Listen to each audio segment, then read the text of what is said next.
감기 한 번 걸리면 3주씩 가시는 분들 혹시 계신가요? 아침마다 몸이 돌덩이처럼 무겁고 낮에는 계속 졸리고 밤에는 뒤척이다 겨우 잠드시는 분들 계신가요? 병원 가서 검사해도 별 이상 없다고 나오는데 몸은 하루하루 더 힘들어지는 느낌이 드신다면 지금부터 제가 드리는 이야기를 꼭 들어보셔야 합니다. 저는 지난 몇 년 동안 수백 명의 어르신들을 만나왔습니다. 그분들께 공통적으로 들은 말이 있어요. 예전 같지가 않아요. 나이 들면 다 이런가 봐요. 약 먹어도 별로 안 나아요. 이런 말씀들이었습니다. 그런데 이상한 점을 발견했습니다. 똑같이 70대시고 똑같이 혼자 사시고 똑같이 식사하시는데 어떤 분은 1년 내내 병원 다니시고 어떤 분은 멀쩡하게 산책 다니시더라고요. 대체 뭐가 다른 걸까요? 더 비싼 약을 드시는 걸까요? 더 좋은 음식을 드시는 걸까요? 아니었습니다. 제가 발견한 건 훨씬 더 단순하면서도 충격적인 사실이었어요. 계속 아프신 분들은 손을 잡아보면 차갑습니다. 7월 한여름에도 손이 얼음장이에요. 배를 살짝 만져보면 냉기가 느껴집니다. 겨울도 아닌데 목 뒤가 차갑고 발은 항상 시리다고 하세요. 반대로 건강하신 분들은 손을 잡으면 따뜻합니다. 배도 따뜻하고 발도 따뜻해요. 체온계로 재보면 차이가 보입니다. 아프신 분들은 36도 초반, 건강하신 분들은 36도 후반에서 37도 가까이 나옵니다. 고작 0.5도에서 1도 차이예요. 체온계로 보면 별거 아닌 것 같은 숫자 하나. 그런데 이 작은 숫자가 면역력 전체를 좌우하고 있었습니다. 여러분 혹시 이런 증상 있으신가요? 여름에도 얇은 가디건을 껴입고 계신가요? 다른 사람들은 더워 죽겠다는데 나만 춥다고 느끼시나요? 밤에 이불을 덮어도 손발이 시려서 잠을 설치시나요? 아침에 일어나면 몸이 뻣뻣하고 무거운가요? 상처가 나면 예전보다 훨씬 늦게 낫나요? 소화가 잘 안 되고 속이 늘 더부룩한가요? 이런 증상들을 그냥 나이 탓이라고 타고난 체질이라고 생각하고 계셨다면 큰일입니다. 그건 체질이 아니에요. 지금 이 순간 여러분의 몸이 보내는 적신호입니다. 면역세포들이 움직임을 멈추고 있다는 경고입니다. 백혈구는 느려지고 바이러스와 싸워야 할 특수세포들은 잠들어버리고 몸속 곳곳에서 염증이 쌓이기 시작하는 겁니다. 더 무서운 건 이 상태를 본인도 모르고 지나간다는 겁니다. 나는 추위 안 탄다. 나는 원래 이렇다. 이렇게 생각하시는 분들이 사실은 제일 위험합니다. 추위를 못 느끼는 게 아니라 이미 몸 전체가 차갑게 굳어서 감각 자체가 무뎌진 상태인 거예요. 마치 동상 걸린 손이 아프지 않은 것처럼 너무 오래 차가우니까 이제는 차가운 줄도 모르는 겁니다. 그럼 왜 이렇게 됐을까요? 왜 어떤 사람은 체온이 떨어지고 어떤 사람은 유지될까요? 나이만의 문제일까요? 아닙니다. 같은 나이에도 차이가 엄청납니다. 그 이유를 알면 여러분도 충분히 바꿀 수 있습니다. 지금부터라도 늦지 않았어요. 저는 30년간 체온과 면역의 관계만 파고들어온 면역 노화 연구 박사 김성우입니다. 현장에서 직접 수많은 분들을 만나면서 확인했습니다. 체온 1도가 면역력 전체를 바꾼다는 사실을요. 오늘은 왜 약이 아니라 낮아진 체온 때문에 계속 아프신 건지, 그리고 어떻게 하면 이 상태에서 벗어날 수 있는지 하나도 숨기지 않고 다 말씀드리겠습니다. 지금 이 글을 읽으시면서 손을 한번 만져보세요. 차갑나요? 배를 손바닥으로 한번 대보세요. 따뜻한가요? 차가운가요? 발은 어떤가요? 지금 느껴지는 그 감각이 여러분의 면역 상태를 보여주는 가장 정직한 신호입니다. 댓글로 지금 본인 몸 상태가 어떤지 한번 적어주시겠어요? 제 상담실에 작년 가을부터 계속 오시는 큰언니 같은 분이 한 분 계십니다. 처음 오셨을 때 모습이 아직도 눈에 선합니다. 10월 초순이었는데 얇은 긴팔티에 두꺼운 조끼를 껴입고 목에는 스카프까지 두르고 오셨어요. 양말도 2겹 신고 계셨고요. 제가 너무 더우시지 않으세요? 여쭤봤더니 아니요, 나는 원래 이래요. 손발이 차서 이렇게 입어야 해요 하시더라고요. 그 말을 듣는 순간 심상치 않다는 느낌이 왔습니다. 여름도 아니고 가을인데 2겹 양말에 조끼까지 껴입어야 한다면 그건 단순한 체질 문제가 아니거든요. 더 자세히 여쭤보니 진짜 문제가 하나씩 드러나기 시작했습니다. 감기는 한 번 걸리면 최소 3주는 간다고 하셨어요. 기침이 시작되면 한 달 내내 끊이질 않고 목에서 가래가 계속 올라온대요. 약국에서 감기약 사 먹으면 잠깐 나아진 것 같다가도 이틀 뒤면 다시 재발하고 병원 가서 약 타 먹어도 마찬가지라고 하셨습니다. 그러다 보니 이제는 감기약 먹는 게 일상이 돼 버렸대요. 밤에는 손발이 시려서 잠을 제대로 못 주무신다고 했습니다. 이불을 2겹 덮고 수면 양말까지 신고 주무시는데도 새벽 2시 3시쯤 되면 발이 얼어서 깬대요. 그럼 다시 잠들기가 어려워서 뒤척이다가 아침 되고 아침에 일어나면 몸이 돌덩이처럼 무겁고 온몸이 뻐근하다고 하셨어요. 그래서 아침 먹기도 귀찮고 움직이기도 싫고 그냥 하루 종일 소파에 앉아 계신데요. 소화도 예전 같지 않다고 했습니다. 밥을 먹으면 금방 속이 더부룩하고 트림이 자꾸 나오고 가스도 차고 밤이 되면 배가 빵빵해진대요. 그래서 저녁은 아예 조금만 드시거나 거르는 날이 많다고 하셨어요. 손톱 깎다 살짝 베인 상처도 2주 넘게 안 났고 무릎 긁힌 자국도 한 달 넘게 붉게 남아있고 몸 여기저기 멍이 들면 보름 넘게 안 사라진다고 했습니다. 병원은 여러 번 다녀오셨대요. 혈액 검사도 하고 엑스레이도 찍어봤는데 의사 선생님은 큰 이상 없다고만 하시더래요. 나이 들면 그럴 수 있다. 피곤하면 좀 쉬라는 말씀만 들으셨다고 합니다. 그러니까 더 답답한 거죠. 분명 내 몸은 너무 힘든데 검사상으로는 문제 없다니까 나만 유난 떠는 것 같고 그냥 나이 탓이려니 하고 체념하게 되는 겁니다. 그런데 제가 그분 손을 한번 잡아봤습니다. 상담실 안은 따뜻한데 손이 얼음장이었어요. 목 뒤를 살짝 만져봤더니 차갑고 배를 손바닥으로 대봤더니 냉기가 느껴졌습니다. 발등도 만져봤는데 시리더라고요. 그리고 체온을 재봤습니다. 36.1도. 정상 범위라고는 하지만 면역세포들이 제대로 활동하기에는 한참 부족한 온도였습니다. 그때 저는 그분께 말씀드렸어요. 지금 필요한 건 약이 아니에요. 체온을 단 1도만 올려봅시다. 그분은 반신반의하셨죠. 체온으로 이게 다 해결돼요? 그냥 약 먹는 게 빠르지 않을까요? 이렇게 물으셨습니다. 저는 일단 3주만 해보시라고 했습니다. 방법은 정말 단순했습니다. 아침에 눈 뜨면 따뜻한 물 한 컵부터 천천히 마시기. 하루에 찬 음료 대신 미지근한 물이나 따뜻한 차 마시기. 잠들기 전 10분 동안 목 뒤에 따뜻한 수건 올려두기. 의자에 앉을 때마다 발목을 까딱까딱 1분씩 움직여주기. 발을 따뜻한 물에 10분 담그고 자기. 이게 전부였습니다. 거창한 운동도 비싼 영양제도 아니었어요. 3주쯤 지났을까요? 그분이 상담실 문을 열고 들어오시는데 표정부터 완전히 달라져 있었습니다. 선생님, 이게 뭐예요? 아침에 눈 뜨는 게 이렇게 가벼울 수가 있어요? 밤에 손발이 따뜻해서 이불 한 겹만 덮고도 아침까지 푹 잤어요. 지난주에 목감기 기운이 살짝 왔었는데 예전 같으면 한 달은 갔을 텐데 사흘 만에 사라졌어요. 소화도 훨씬 편하고 아침에 밥도 잘 먹게 되고 배인 상처도 일주일 만에 나았어요. 이게 진짜 체온 때문이었다니 믿기지가 않아요. 구독과 좋아요로 응원해 주시면 이런 중요한 정보를 꾸준히 전해드리는데 큰 힘이 됩니다. 끝까지 보시면 왜 지금 당장 체온을 지키는 습관으로 바꿔야 하는지 분명히 이해하시게 될 거예요. 뒤에 나올 실천법을 모르시면 지금까지의 노력이 의미 없어질 수 있어요. 마지막에 나올 단 하나의 습관이 모든 것을 바꿀 수 있습니다. 이렇게 작은 습관 몇 개만 바꿔도 몸은 변합니다. 체온 1도가 얼마나 큰 차이를 만드는지 이제부터 하나씩 정확하게 짚어드리겠습니다. 우리 몸의 면역세포들은 37도 안팎에서 가장 활발히 움직입니다. 36도 아래로 떨어지면 몸은 에너지를 아끼는 전략 모드로 들어가면서 면역세포들의 속도와 힘이 같이 떨어집니다. 여러 연구에서 체온이 1도 떨어질 때 면역 기능이 눈에 띄게 감소하고 반대로 1도만 올라가도 면역세포의 활동이 크게 늘어나는 것으로 보고됩니다. 수치가 정확히 몇 %냐보다 중요한 건 작은 체온 차이도 몸에는 크게 느껴진다는 사실입니다. 68세 박영수님은 늘 36도 초반대 체온이었는데 감기 한 번 걸리면 3주씩 가고 항상 피로를 호소하셨습니다. 생활 습관을 바꾼 후 체온이 36도 후반까지 올라가자 같은 계절에도 감기가 확 줄고 걸려도 일주일 안에 회복되기 시작했습니다. 우선 집에 체온계를 두고 아침 기상 직후와 밤에 잠들기 전 체온을 일주일 정도 기록해보세요. 내 평소 체온을 아는 것이 첫 번째 시작입니다. 열이 나는 급성 상황과 평소에 은근히 낮은 저체온은 완전히 다른 이야기입니다. 갑작스러운 고열은 다른 문제이니 이와 혼동하지 말고 오늘은 평소 체온에 집중해 주세요. 여러분은 최근에 체온을 재본 적이 언제였는지, 평소 체온이 얼마였는지 기억나시나요? 백혈구는 우리 몸속을 돌아다니며 바이러스와 세균을 잡는 일꾼입니다. 체온이 낮으면 이 일꾼들이 움직이는 속도가 떨어져 잡아야 할 때 제때 못 잡는 일이 많아집니다. 마치 추운 겨울날 손이 시려서 물건을 빨리 짚지 못하는 것처럼 백혈구도 차가운 환경에서는 제 기능을 못하는 겁니다.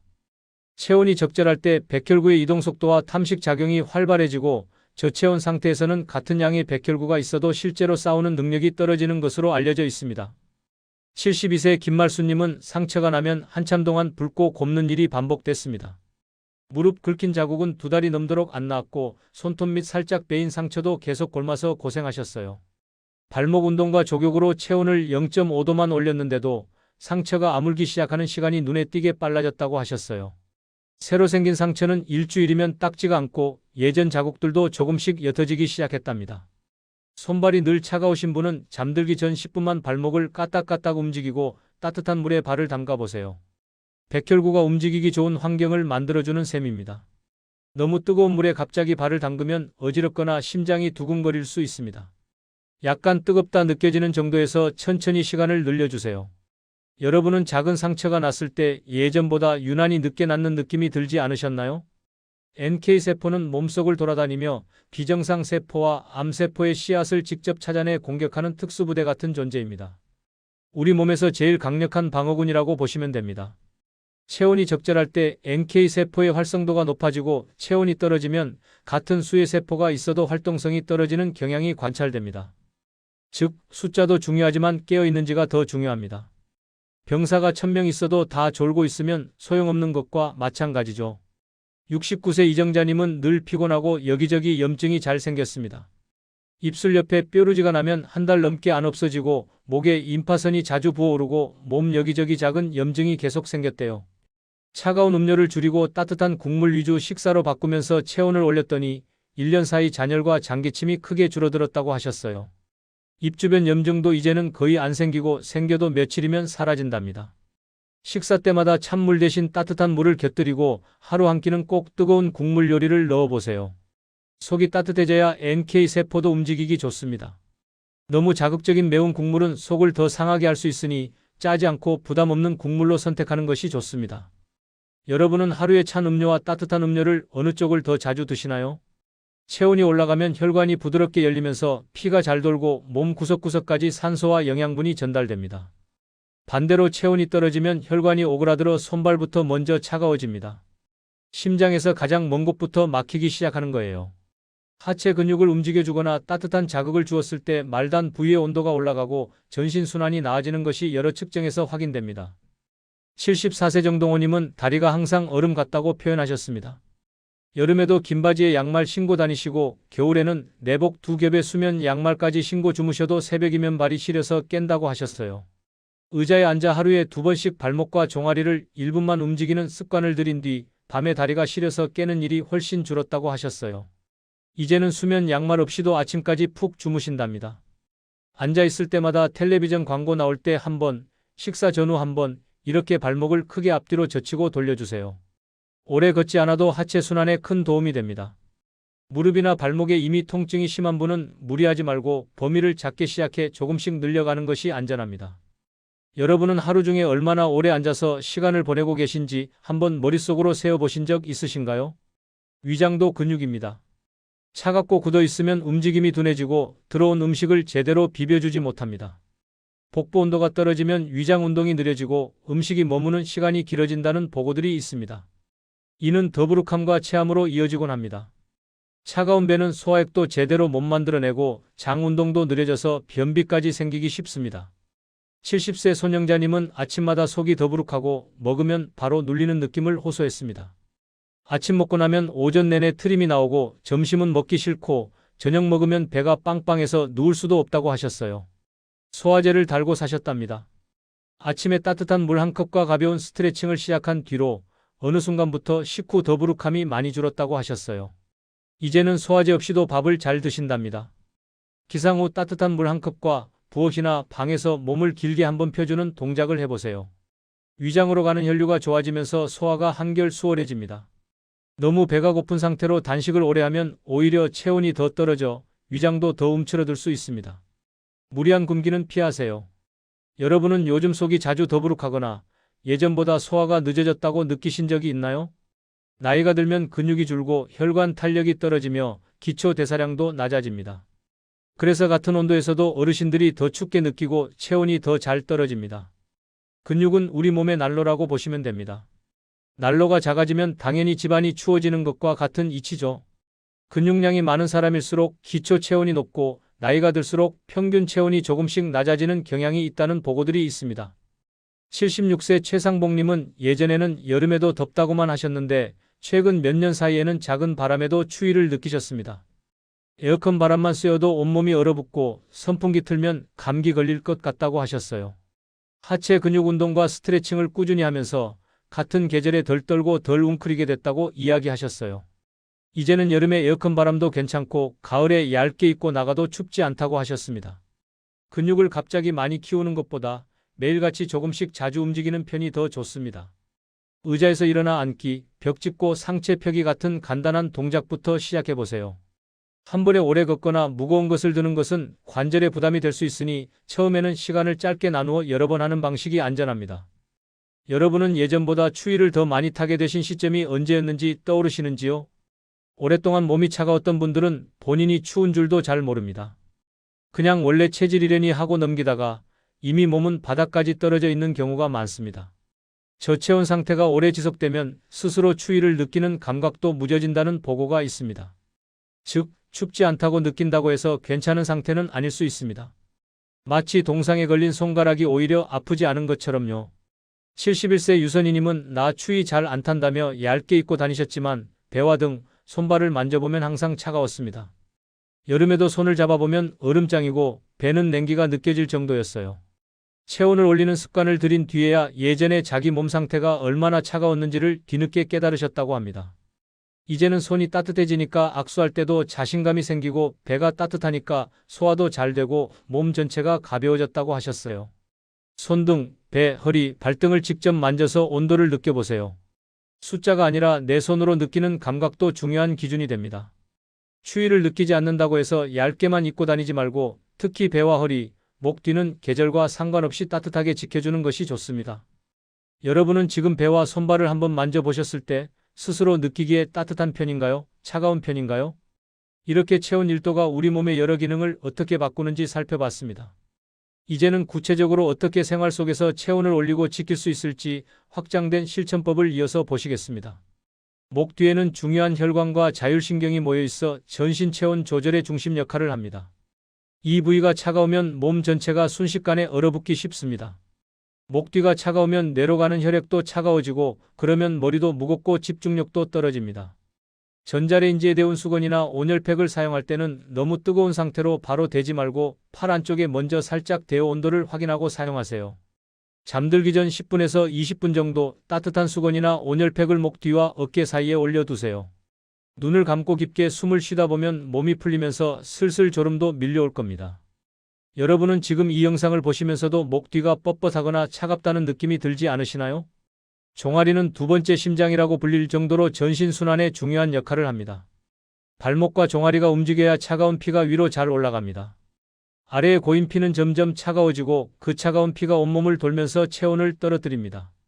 발목이 부어있거나 통증이 심한 분은 처음부터 크게 돌리지 말고 작은 범위에서 천천히 시작한 뒤 몸의 반응을 보면서 조금씩 늘려가야 안전합니다.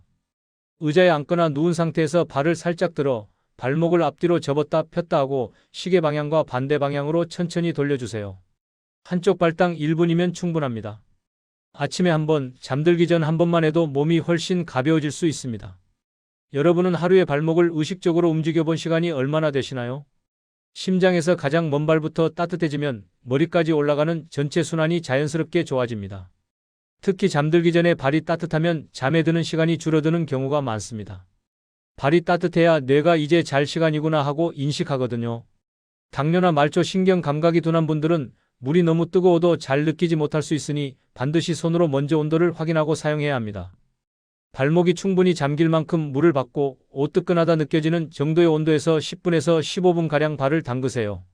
그 뒤에 수건으로 잘 닦고 양말을 신으면 온기가 더 오래갑니다. 여러분은 마지막으로 따뜻한 족욕을 해본 것이 언제인지 떠오르시나요? 구부정한 자세는 가슴과 배, 허리를 눌러 혈액이 지나다니는 통로를 좁힙니다. 몸을 길게 펴는 것만으로도 혈액과 림프가 흐르는 길이 훨씬 넓어집니다. 허리 디스크나 어깨 통증이 심한 분은 갑자기 크게 젖히기보다는 벽을 짚고 고개와 어깨부터 서서히 펴는 정도로 시작하는 것이 좋습니다. 벽 앞에 서서 두 손을 어깨 높이로 짚고 한 발짝 뒤로 물러나 상체를 길게 늘려보세요. 어깨를 천천히 뒤로 젖히며 가슴 앞을 열어주는 느낌으로 10초씩 3번만 반복해도 충분합니다. 여러분은 오늘 하루 동안 몸을 길게 펴본 순간이 몇 번이나 있었는지 생각나시나요? 차가운 음료는 입으로 들어가 순간 시원하지만 위와 장에 차가운 물이 닿으면서 속부터 체온을 떨어뜨립니다.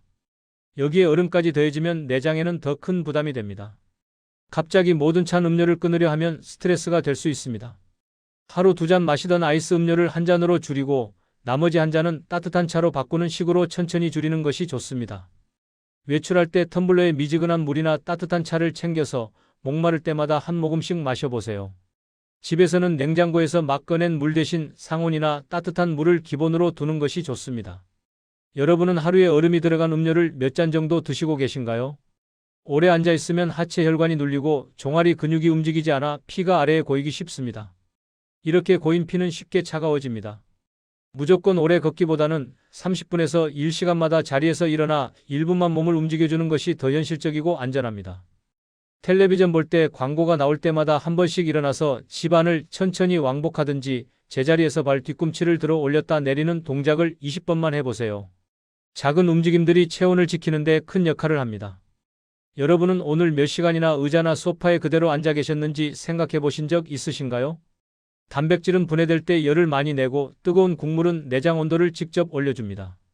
뿌리 채소는 속을 서서히 데워주는 역할을 합니다. 한꺼번에 많은 양을 드시기보다 한 끼에 조금씩 자주 넣는 편이 부담이 덜합니다. 짜지 않게 기름지지 않게 끓이는 것이 중요합니다.